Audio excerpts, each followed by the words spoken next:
Projet Changement est un centre communautaire pour les gens de 50 ans et plus. C'est un milieu de vie, c'est un milieu d'appartenance et d'espoir. Le projet Je m'engage dans ma communauté permet à des groupes de personnes de développer entre elles des liens d'entraide. Le projet est basé sur la notion du bénévolat de proximité pour les habitants d'un quartier défini. Sa structure encourage les résidents des HLM et aussi les personnes vivant dans les rues avoisinantes à s'ouvrir sur leur communauté immédiate. L'enjeu est de prioriser la participation des aînés à l'amélioration de leur qualité de vie, misant ainsi sur leur pouvoir d'agir individuel et collectif.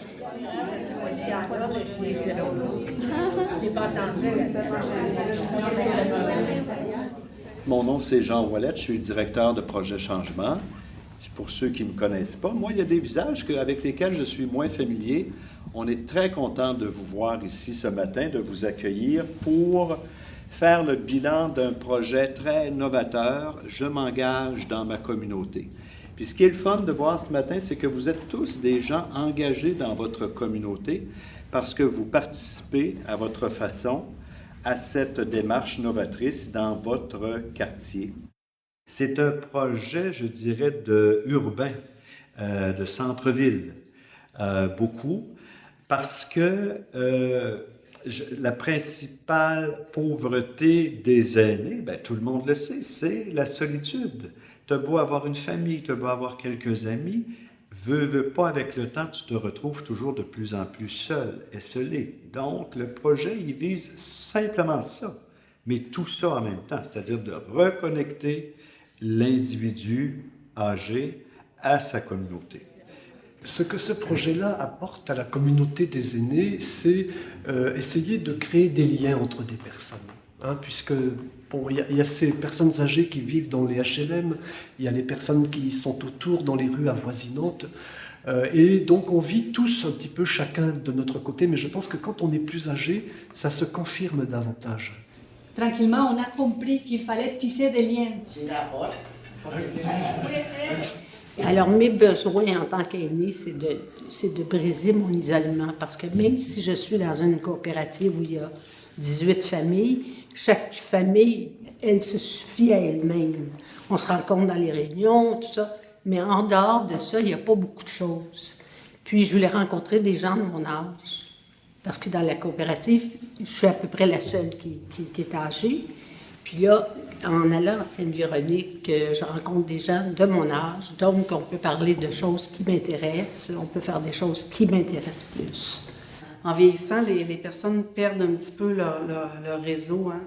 On perd toujours des voisins qu'on connaissait, des amis, même à l'extérieur, des fois de l'édifice. Puis souvent, il y a une autre problématique aussi, c'est que les personnes n'ont pas toujours vieilli en groupe.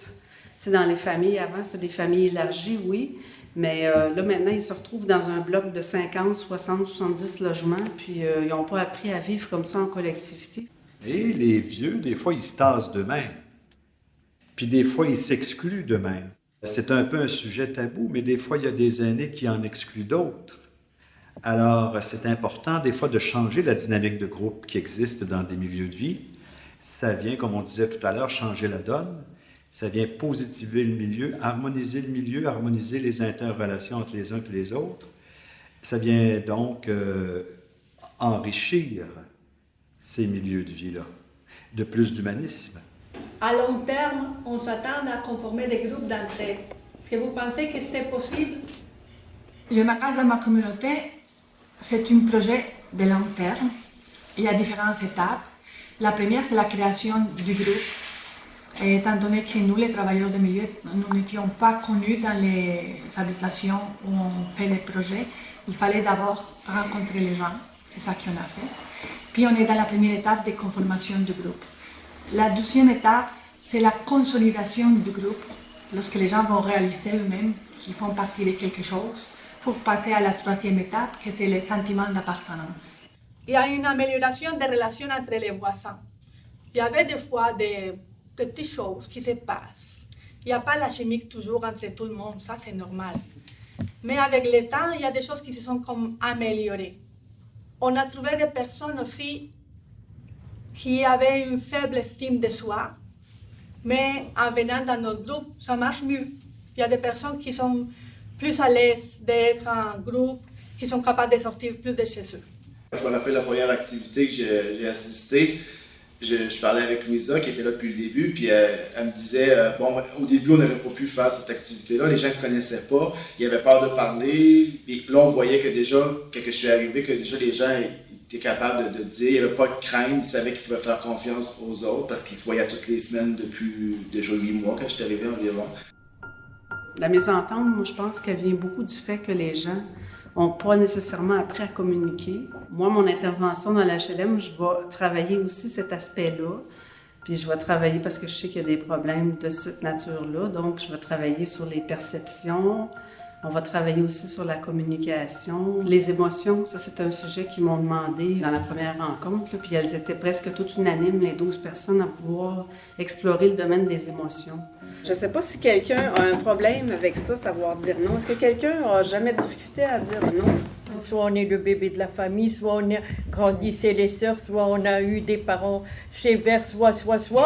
Et on a grandi avec être serviable et docile. Et est-ce qu'une des raisons, ça pourrait pas aussi des fois être parce qu'on a peur des conflits? Ce qui est très novateur pour le projet Je m'engage dans ma communauté, c'est l'ouverture. Alors, en collaboration avec les gens, nous, c'est l'OMHM, l'Office municipal d'habitation, puis avec les comités de résidents aussi de ces HLM, on a ouvert les salles communautaires au voisinage, aux gens des rues avoisinantes. Comme vous disiez, madame, c'est des groupes ouverts. Hein? Ce qui est le fun aussi avec Je m'engage dans ma communauté, on n'est pas obligé d'aller aux réunions puis aux rencontres à toutes les semaines. C'est des groupes ouverts. Puis c'est Louisa qui est arrivée, elle dit « T'aimerais plus ça, venir dans une résidence, on fait des activités, blablabla. » Je passe le papier, je me disais en moi-même, je n'irai sûrement pas là, tu sais, dans les résidences, il y a trop de monde que je ne connais pas. Puis finalement, je vois Sainte-Véronique sur la rue Massy, c'était presque à côté de chez nous. Oh ben j'ai dit, je vais y aller. Souvent, les commentaires qu'on a, c'est que les gens sont très surpris. Ils voient à quel point les gens qui sont dans les habitations, c'est des gens qui ont plein d'idées, puis que c'est des gens motivés et tout ça. Ce qu'il y a d'extraordinaire avec Je m'engage, c'est qu'on reconnecte d'une certaine façon les gens à eux-mêmes, souvent, puis à leur milieu, puis à leur micro-communauté. Puis moi, quand je vais là comme bénévole, j'ai pas l'impression non plus de faire un travail. On crée des liens. On a fait toutes sortes d'activités, justement, pour créer ces liens-là, puis apprendre à connaître les gens. On avait apporté, à un moment donné, les vieilles photos quand on était jeunes. Les gens parlaient de leur jeunesse, ce qui s'est passé, leur mariage, les enfants, les petits-enfants. C'est comme ça qu'on apprend à connaître le monde, finalement. Puis, suite à ça, il se crée un lien de confiance entre eux et entre nous, avec les bénévoles aussi. Le projet, il est né du travail de milieu que nous faisions sur le territoire du Grand Plateau. Travail de milieu qui est devenu, par la force des choses, c'est devenu du soutien communautaire en logement social. Et on est allé chercher, comme on le disait précédemment, un acteur important qui manquait, c'était les gens du voisinage, pour créer toute une micro-communauté. Alors oui, ça fait 1 an que le projet Je m'engage est en phase exploratoire, mais ça fait 3 ans qu'on y pense et qu'on a créé avec mes collègues Éric Sedan et Nelson Saint-Gelais, qu'on a créé ce guide d'accompagnement qui permet d'actualiser le projet dans différents milieux de vie. Hein, c'est un outil de travail. Dans ce projet, Je m'engage dans ma communauté, notre participation a été vraiment une participation où nous avons élaboré, discuté, mis sur pied et petit à petit, nous avons rencontré des tas de gens pour essayer de cerner quels étaient les véritables besoins pour coller le plus possible à leur réalité. Ça répond à beaucoup d'objectifs, par exemple des plans d'action du ministère des Aînés et du programme Québec Amis des Aînés. Ça répond à certains de leurs engagements. Donc, dans ce sens-là, on travaille, je dirais, en complémentarité avec les instances gouvernementales. Je veux que vous sachiez, que vous vous rappelez qu'on est 5 groupes présentement. On est Sainte-Véronique, Trollet, maintenant, Les Plateaux et Sainte-Agnès. Et le nombre d'activités réalisées pendant toute l'année depuis janvier, 132. Le nombre de personnes qui ont participé au moins une fois, 103 personnes. Les activités les plus appréciées, les dîners, soupers communautaires, c'est toujours les fun. Et la Saint-Valentin, les jeux d'hiver, puis les karaokés, c'était une journée très appréciée dans tous les groupes. Qu'est-ce que vous aimez le plus dans vos rencontres? Je m'engage dans ma communauté. Et j'aime ça, là, quand il y a des activités, là, réellement, que le monde peut bouger. On aime ça parce que souvent, à travers du loisir, on a plus accès aux personnes à ce moment-là. Ben moi, ce que j'aime beaucoup, c'est la variété de toutes nos activités. Là, je suis là depuis le début. J'en ai pas manqué beaucoup. Je trouve ça plaisant. Ça occupe des moments morts, honnêtement. Là, des fois, on a des journées, là, on se dit, il y a une chance qu'il y a ça. Là, bon.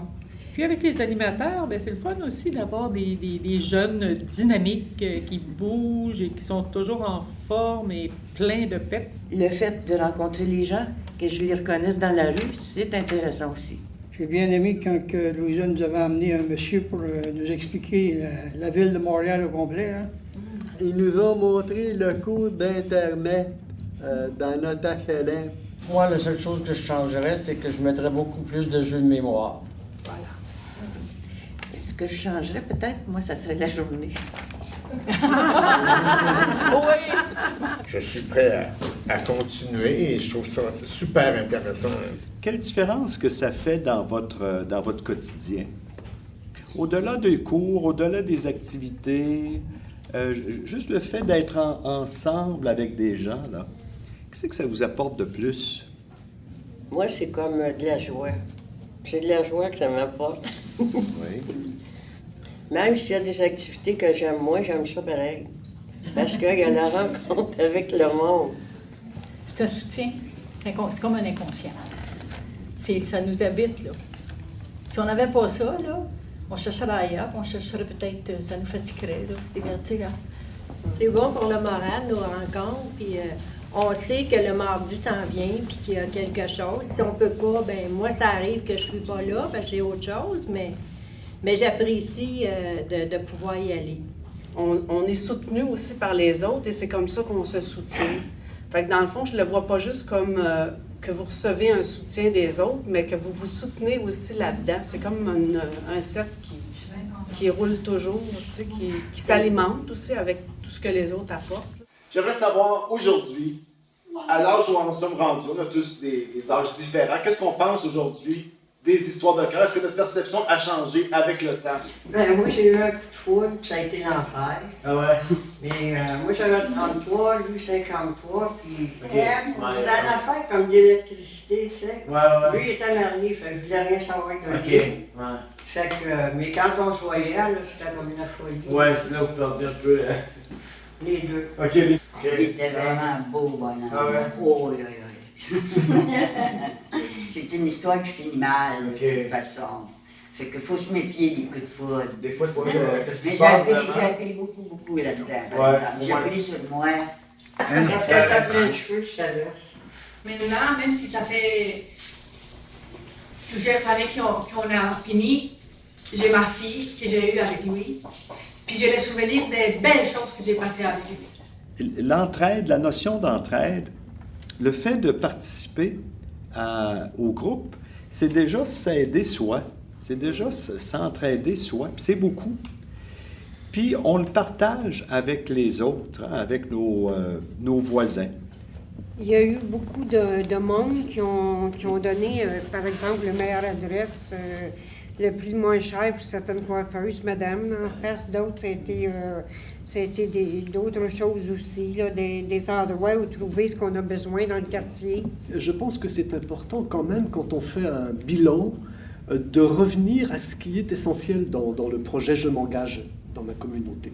Et justement, la première étoile, c'est l'engagement. Il faut vouloir faire quelque chose. Il faut vouloir agir. À la retraite, on a besoin de s'occuper aussi. J'ai la chance d'être encore en forme, d'être en bonne santé.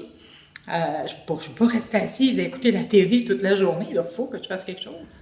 On a accumulé toutes sortes de choses. Des bonnes choses, des moins bonnes choses, mais c'est ce qui fait ma personnalité, mon bagage, et c'est ça que je vais donner, c'est les expériences. Bonjour! Je pense que j'ai cette aptitude de vouloir aider. C'est un voisin du HLM ici. Les rencontres ici sont ouvertes à toute la communauté, donc c'est pour ça qu'on l'accueille. OK. J'aime aider, je suis généreux et c'est dans ma nature. Donner un coup de main, ça me fait plaisir de faire plaisir. Je ne le fais pas pour le sentiment de communauté, je le fais pour un sentiment très personnel. J'aime aider les autres et j'aime plus donner que recevoir. C'est pas juste de l'aide, hein, c'est bien sûr donner quelque chose, mais c'est aussi accepter de recevoir. Et ce que je vais recevoir, c'est les expériences des autres. C'est vraiment mes ressources, hein, et c'est les ressources des autres, ce qu'elles ont accumulé. Bien, les émotions, ça amène aussi à un soutien. Tu sais, quand on est tendu ou quand on est en peine, ou quand on a, comme on parlait tantôt, des problématiques qui arrivent aux aînés, bien, ils ont besoin de se confier, de le sortir, ça. Puis souvent, quand on est isolé, bien, on ne peut pas le sortir, on n'a pas personne à qui le raconter. Et je crois que c'est important de sentir qu'on fait partie d'un groupe, qu'on est reconnu comme personne, qu'on est estimé comme personne, qu'on appartient à une communauté, qu'on a un rôle dans cette communauté. Ça veut dire que les aînés, ils ont encore un pouvoir de décider, un pouvoir de faire, un pouvoir d'agir. Puis je m'engage dans ma communauté, travaille beaucoup dans ce sens-là. Mais ce n'est pas la quantité des gens qui sont là qui est important, c'est la participation des gens. Mais il reste que là-dedans, on a une bonne qualité de participation. Si je vous disais un souhait à faire pour 2013... J'aimerais que ce soit plus, qu'il y en ait encore plus dans la région de Montréal, des places comme ici, qu'il y ait encore plus de places pour les personnes âgées, puis qu'on aille les chercher, trouver un truc pour aller les chercher surtout. Et puis de temps en temps, mais je vais en chercher un. Ça, c'est comme une grande victoire. Tu as des gens de toutes les classes de la société qui sont dans les HLM. Puis même depuis, je dirais, depuis 2008, depuis la récession de 2008, il va y avoir une nouvelle catégorie de nouveaux pauvres. Dans 20 ans d'ici, ceux qui ont un salaire moyen aujourd'hui vont être probablement dans des HLM aussi. Moi, je crois beaucoup en l'être humain. Il va y avoir un noyau quand même. Il y a déjà un noyau qui commence à émerger des rencontres hebdomadaires. Puis ça va faire un petit peu, pas boule de neige, mais ça va commencer à toujours aller un petit peu plus. Que les gens se prennent en main, qu'ils soient ensemble, qu'ils montent des choses ensemble, qu'ils découvrent leur force intérieure, collective aussi. Fait que je pense que ça peut aider vraiment la société. C'est un grand mot quand même. Je pense que ça peut quand même aider au moins la vie des gens. Oui, je crois à ça. Oui, c'est une formule gagnante, puis oui, on veut la partager, puis la développer, puis l'enrichir avec d'autres milieux de vie ailleurs au Québec. Parce que notre souhait est de faire en sorte que le projet soit vécu pas uniquement au niveau local, mais aussi au niveau régional sur l'île de Montréal et éventuellement au niveau national dans d'autres villes au Québec. C'est notre ambition.